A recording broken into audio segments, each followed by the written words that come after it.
velkommen til Klunkes brevkasse.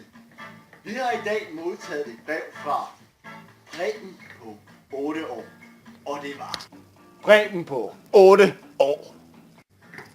Preben spørger: Jeg har kommet til at slå min far ihjel og skåret ham i 24 stykker og gravet ham ned i en skov.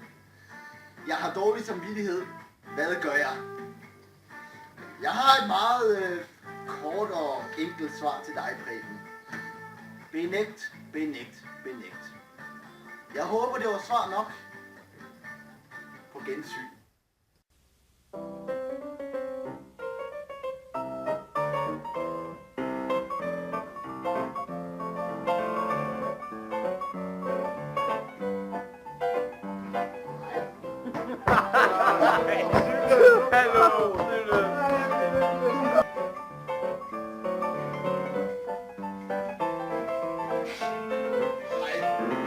Velkommen til Klunkes brevkasse.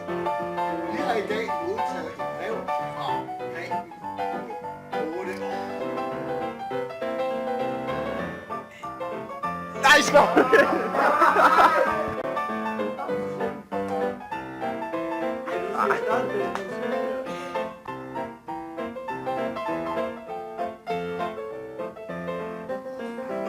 Ej,